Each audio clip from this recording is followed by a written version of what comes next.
ما بيت بريق صمد يشمت ت صمد برادر صمد خوما أري والله يشمت كنت خوما أخذت نازعني موبايلك الدنيا بيت مبود فيها وكذا موبايلك بكرة لو خود بكرة يكسر لينا زعلم لينا زعلم تبيبر يا أخي صمد لا من خموش روش صمد سحبنا ما صمد كذا وخبر أنا أخوش صمد هذا دبايلي ما يساعد برادري من داري تدزاي تنخرك هذا مش مشكلة كذا بكرة كذا صمد هذا دخلك هذا يا بسي هذا قد سعيد ليرا أنا بلي داري ولا لقي سرعات بقول سرعات إيش أري والله هاي صمد وعفوك وأنا خوش بي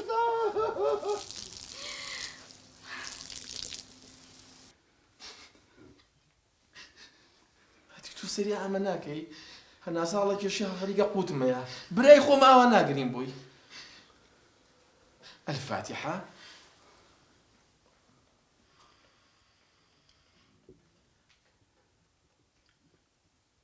يا اخوة بخير بين اخوة سرسر وسر تشاو مالتان اوابي يا اخوة يا اخوة بخير بين سرسر تشاو خو حافظتان بي اخوة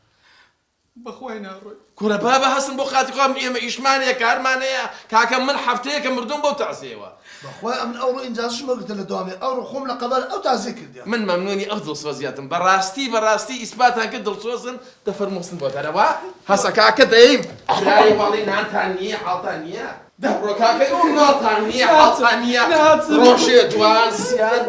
دبرو خو السلام عليكم. السلام عليكم. برارو صمد رو خوم رو مجيرو أنا براكي باقو بخاري وبواز لمنا أنا كاكا أمدا صدرك أمدا زيج كير بو خاطري خوا كاكا وحال تانية مال تانية إيه كل عادي تارجي سمديني نايبي فاتح بخيني. إيه كاكا توابو تعزك كاكا روشي نية دوان نية سانية الفاتحة. شوانية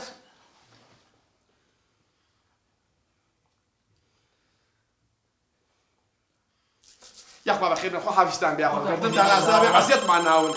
بقول تبدأ قد خوا جرست قرب السنة موسى جمالها كاكا والله يوم من بدر كردنا ين يقدخها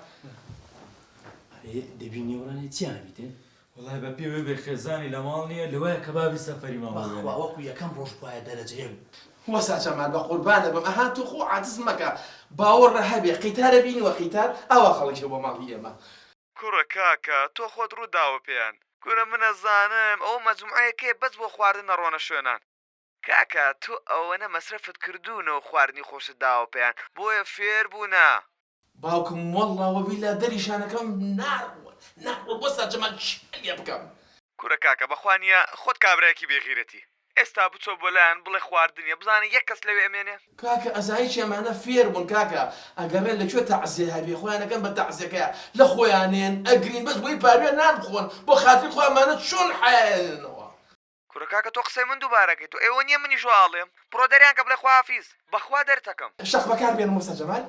هەرچی بەکارێنی بەکاری بێنە ئەگینە دەرکرای بس شو بقربان زي توجب لك بقرن روحاته ده اخوة حافيزي يا اخوان لك يا اخوة السلام عليكم